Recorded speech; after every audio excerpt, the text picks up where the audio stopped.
What's up, everybody? Welcome back to another highly combustible reaction. We're going to be jumping in the next one on our Norway journey. Norway's west fjords, mountains, and Bergen. Let's jump into it. Let's check it out together. Let's roll.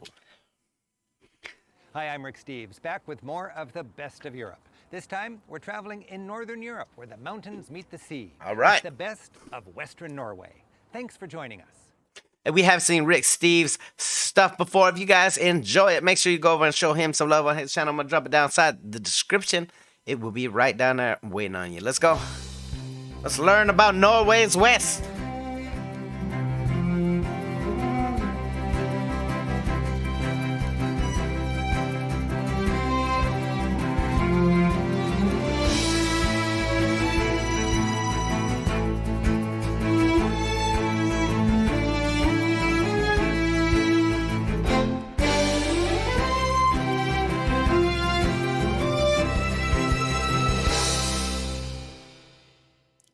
Rugged is putting it mildly when it comes to 80% of Norway.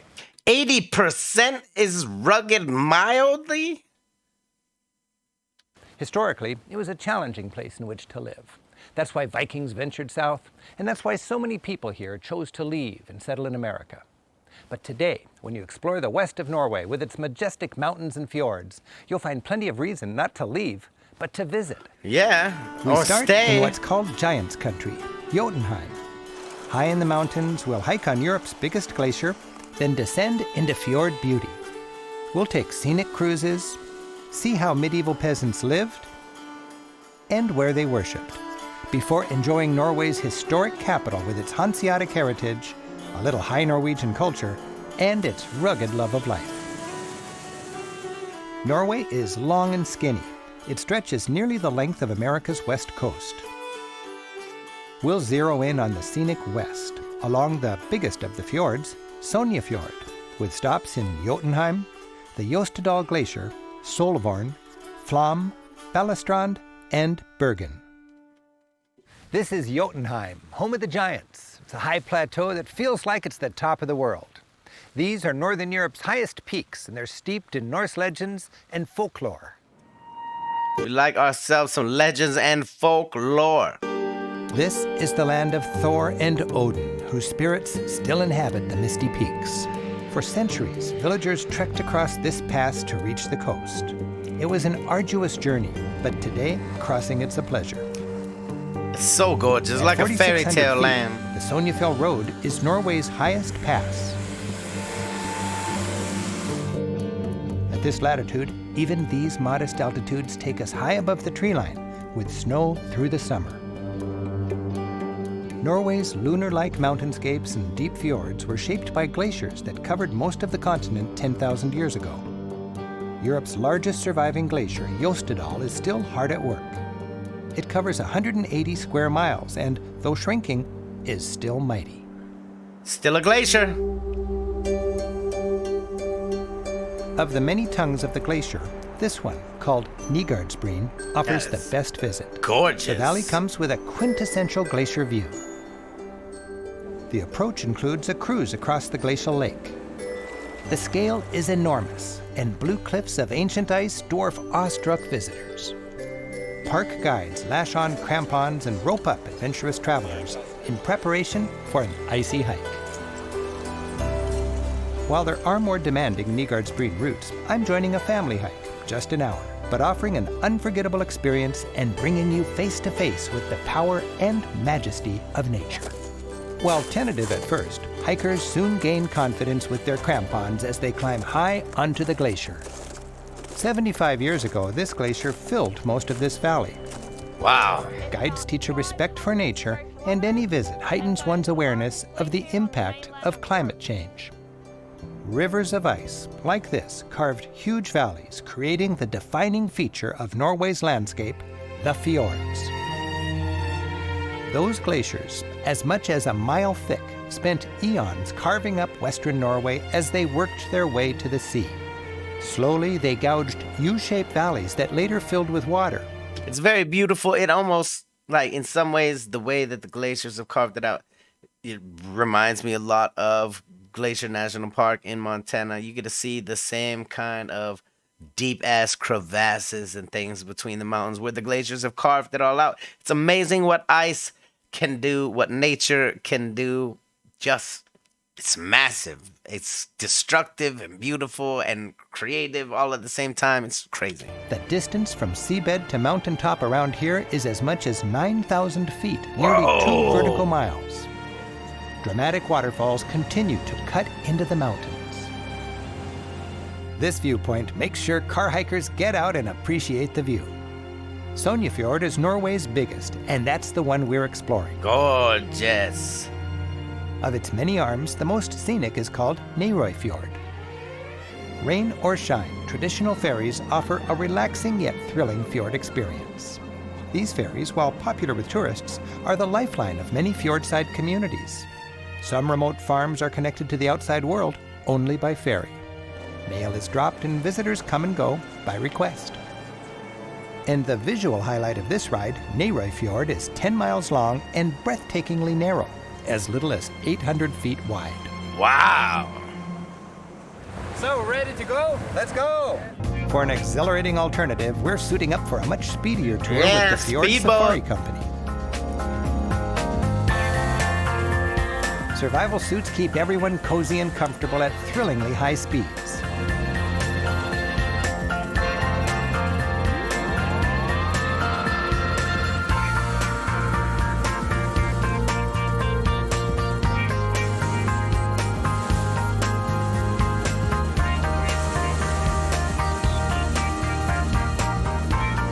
Our guide, Runa, knows all the interesting stops.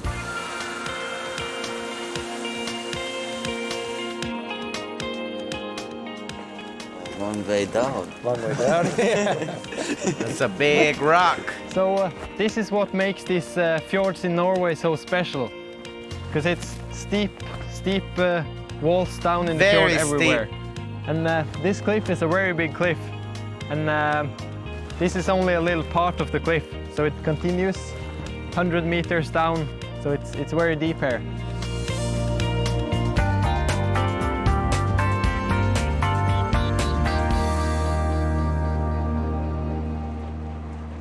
Does it get warm enough to ever actually go in the water? Because looks like it would be a spectacular place for some cliff jumping. I'm just saying. This western region is important to Not the that people I'm of ever going to jump that damn far. I'm talking some small cliffs. Don't get me wrong. Harley Combustible ain't jumping from way up there into the water. After 4 centuries of Danish rule, the soul of the country was nearly lost. Then, with independence and a constitution in the early 1800s, there was a national resurgence, and people from the cities celebrated their Norwegianness by coming here, to fjord country. Along with those first tourists came artists. Romantic painters and writers were inspired by the mountains plunging into the fjords and by the dramatic light. Paintings romanticized both the nature and the traditional folk life it fostered. For a present-day taste of this romanticism, I like the mellow town of Solvorn with its dramatic fjord-side It looks setting. very mellow, quaint. This sleepy village, with colorful boathouses lining its waterfront, seems contentedly trapped in the past. It's very cool. I want to be contentedly trapped in the Solvorn's past, too. charming Valaker Hotel harkens back to the early days of tourism. A former inn and coach station, it's been in the family since 1690. Wow. And 9 generations later, Ole Hendrik keeps the tradition alive. A charming ambience pervades the place. Relaxing before dinner, guests feel right at home in the salon. Dinner served in this genteel elegance caps a beautiful day. The menu is modern Norwegian. It's based on local ingredients, many of them pulled right out of the fjord. We're starting with scallops from just offshore.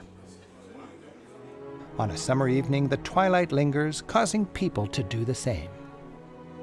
Our main course is Arctic char from the north of Norway. To enjoy the full effect of this fjordside setting, I take my coffee and dessert out to the porch.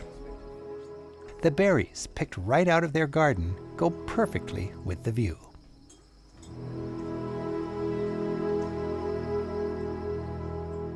It's absolutely spectacular. The most scenic train ride in all of Northern Europe connects visitors from Oslo and Bergen to all this wonder by climbing over the mountainous spine of Norway. The Trans-Norway line, an engineering marvel when completed in 1909, was important because it laced together the nation. Today, tourists follow the same route with a series of efficient connections, enjoying a quick and easy dose of Norway's best scenery. Along with a scenic boat ride up nærøyfjord, a highlight is this little train, which takes travelers from the main line up in the mountains, steeply down to the fjords. This popular day trip is nicknamed Norway in a nutshell. Passengers savor every scenic moment. Scenes glide by like a movie. The train stops at a misty waterfall. The surprise appearance of mythic Nordic water maidens titillates tourists. As we descend into the fertile valley, farms appear. Finally, the train hits the fjord, where passengers catch a ferry for the next leg of Norway in a nutshell. Travelers with their own wheels can dig deeper into fjord country, just like those glaciers did in the last ice age. For me, driving in Norway can be treacherous, not because of the speed or traffic, but because of the scenery. It's simply hard to... Absolutely. I wouldn't be able to keep my eyes on the road. I'm not going to pay attention to what I'm doing. No. Not when there's this going around. I tried that in Glacier National Park. No, you can't do it. You have to stop and take this in. This is something that must be explored via either visually or go swimming, something like that. You got to enjoy this. This is picture time. Keep your eyes on the road. In this rugged terrain, tunnels and fjord crossings provide valuable shortcuts. Little car ferries make strategic crossings, allowing even the driver to fully enjoy the views. Yeah. And tunnels, this is one of the world's longest for cars at 15 miles. Save lots of time. 15-mile long tunnel? That would most certainly be the deepest or the damn longest tunnel I've ever been in. There are rest chambers with colored lights mid-tunnel. Norwegians are making massive infrastructure investments to link people and industries. While breathtaking scenery is everywhere you look, the history is harder to see. For most of its past, Norway was extremely humble. While wealthier parts of Europe were building grand churches and castles of stone, most of Norway's architecture was made of wood. Fires were almost routine. I love wood houses. I want a log cabin. This is the wet and wild homeland of the Vikings, whose culture lasted about 3 centuries, from roughly 800 to 1100. Setting sail from here in their tough boats, they settled Iceland, Greenland, and even made it to America. And Viking raiders terrorized much of Europe for generations. This mound marks the grave of one of those Viking rulers. Like the Egyptians, the Vikings believed in a life after death. And they believed you could take it with you. That's why when graves are excavated, archaeologists find everything from jewelry and weapons to cooking pots and even boats. Wow. The end of the Viking Age, with its pagan Norse gods, is marked by the coming of Christianity to Norway in the 12th century. Those medieval Norwegians, now tamed, took their boat-building skills, and rather than sleek ships to raid in, they built fine wooden churches to pray in. Beautiful church. These traditional Norwegian churches are called stave churches. While there were over 1,000 such churches in Norway back in the 1300s, today only a couple dozen survive. The Borgund stave church is one of the best. Stave churches were supported by stout pine poles, or staves, and slathered with a protective coat of black tar. Wood was plentiful and cheap. While the basic design reflects the simple technology of the age, more elaborate examples like this one stand as proud testaments to the culture. Remarkable carvings survive, evoking the pagan roots of these early Norwegian Christians. Remarkable is exactly the word I would use. Reminiscent of those that once adorned Viking ships probably functioned like gargoyles to keep evil spirits at bay.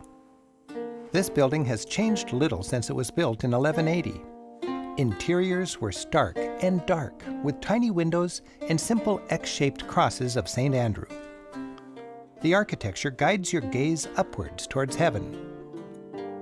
The people who filled these churches often walked hours to worship. Wow. Goodness. Many hiked from tiny hamlets formed by several farms joining together. Otterness is one such farm village perched high above a fjord. Hey, I want to go to a farm village. Today, Otterness welcomes visitors with a rare look at Norway of old.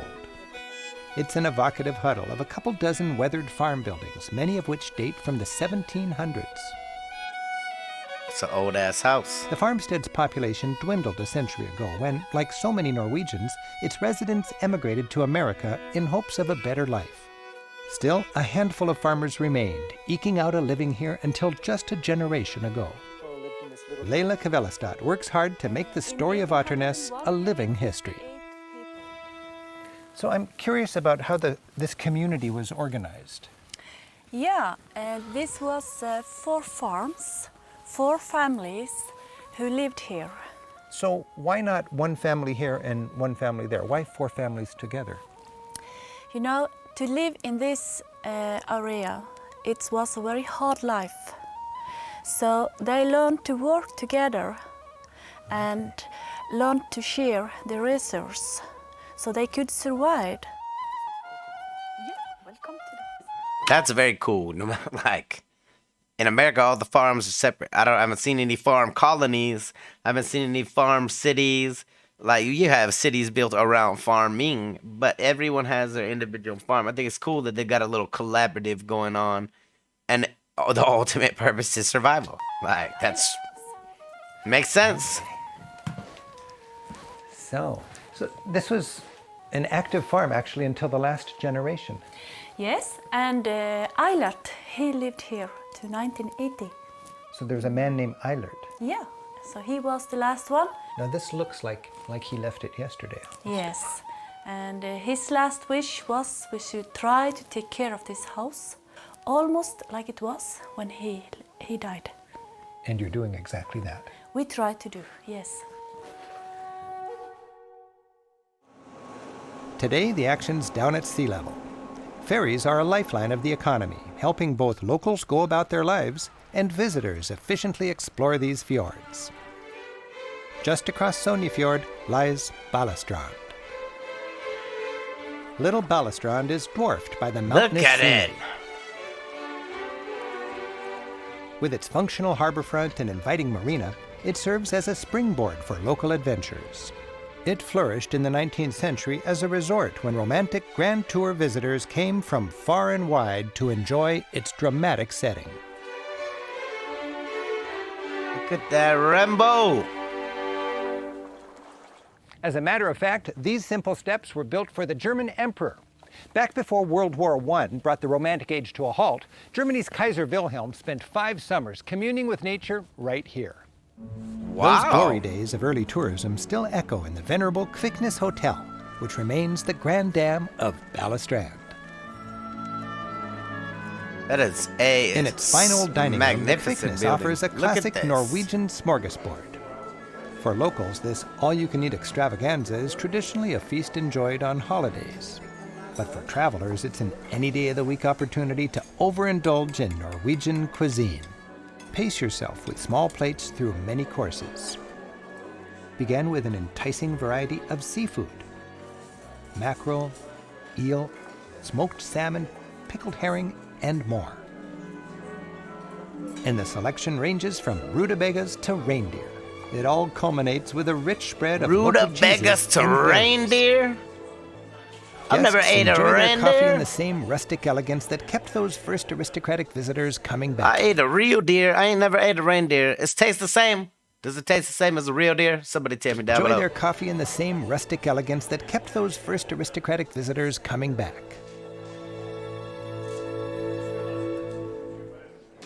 While the beauty of these fjords has changed little in the last century, today, getting around is a different story. From the heart of fjord country, the fast boat has us in the biggest city in the west of Norway in just a couple hours. Bergen is Norway's second city after Oslo. It's so Situated just gorgeous. one sheltering island from the open sea, it's long provided ships a safe port of call. It's a busy working port.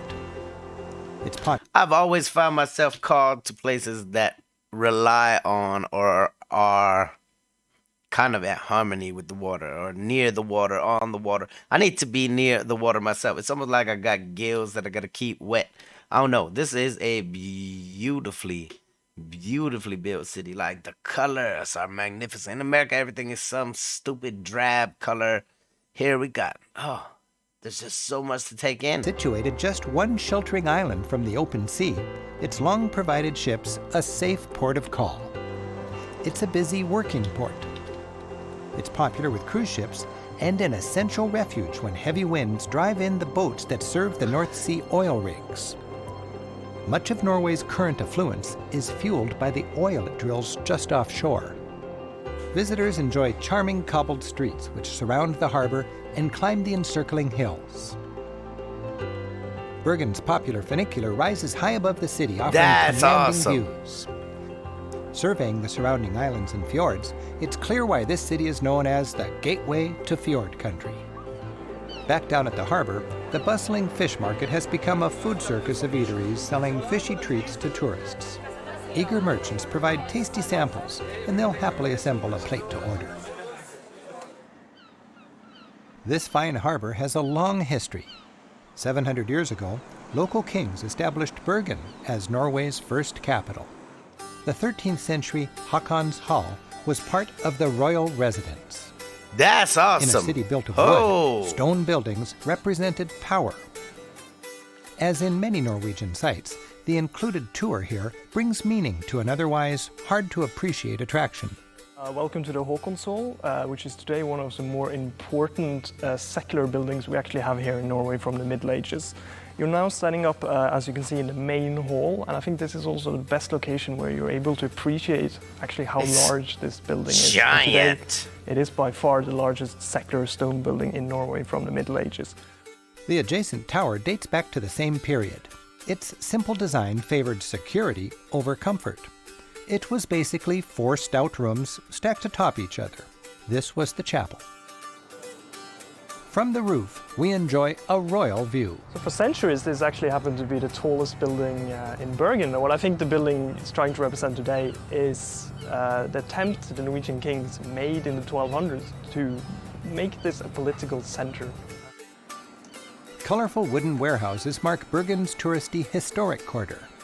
Since the 1300s, this was its old German trading center called Bergen, or the Wharf.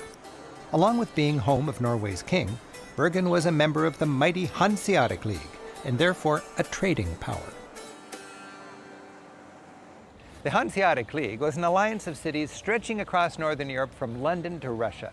They worked together for freer, safer, and more profitable trade in an age before modern states could provide a reliable environment for business. German merchants basically ran Bergen's trade for 400 years. In the 1500s, Bergen was essentially a Germanic community of 2,000 workaholic merchants surrounded and supported by 5,000 Norwegians. That's the crazy. Hanseatic Museum stands on the edge of the wharf. With creaky wooden interiors and maritime hardware, it helps you envision the Such a economy cool that history. made Bergen. It was all about this fish, cod, a form of protein that could be dried, preserved, and shipped anywhere. Bergen is the place where cod from the north met traders from the rest of Europe. The Norwegians were the good fishermen. The Germans were the good merchants. They needed each other, and Bergen is where they met. Rooms upstairs with 100-year-old cod hanging from the ceilings take you back to the 1700s. It was an all-male society with strict rules and a focus on business. Because of the ever-present danger of fire, it was generally cold and dark.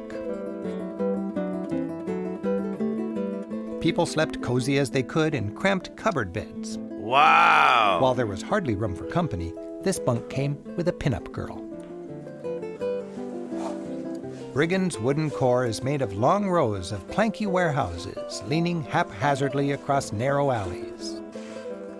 It's burned down and been rebuilt several times, and it's now touristy and full of shops and galleries. Still, I can only strolling imagine here- that fires up there are something terrible, something feared, especially with everything being wood. Like, you can only imagine it would go up so fast. You gotta be careful as hell. touristy and full of shops and galleries. Still, strolling here, you can appreciate the heritage. For a modern contrast to all this history, head for the urban heart of Bergen, which has a thriving personality all its own.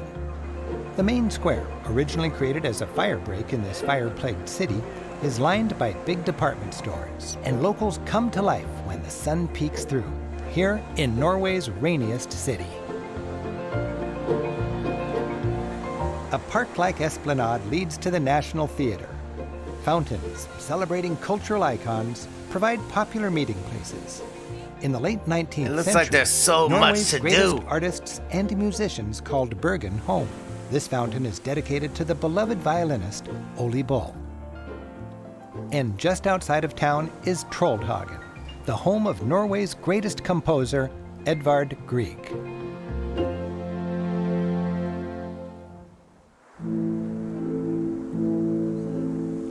Touring his home takes you back to the Romantic Age, when Grieg was a major player among European composers. Guides explain how Grieg and his wife entertained cultural big shots who traveled from all corners to visit this Norwegian musical genius. And when the composer wanted to work, he had his escape. A peaceful cabin, complete with fjordside inspiration. Yes, Highly Combustible needs a peaceful fjordside cabin to do his reactions in. Peaceful cabin, complete with fjordside inspiration. Composing at the turn of the 20th century, Grieg fused simple Norwegian folk tunes with the flamboyance of Europe's Romantic style. Today, in the One with Nature Concert Hall, visitors drop in to midday performances by local musicians. With a setting like this, Grieg fans become tuned into nature, and nature lovers become tuned in to Grieg.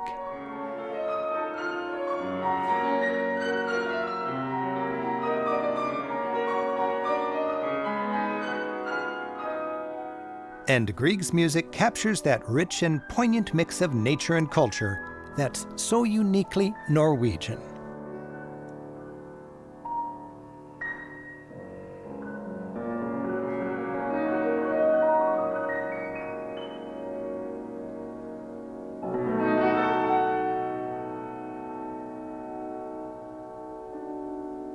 Look at it. It's such a...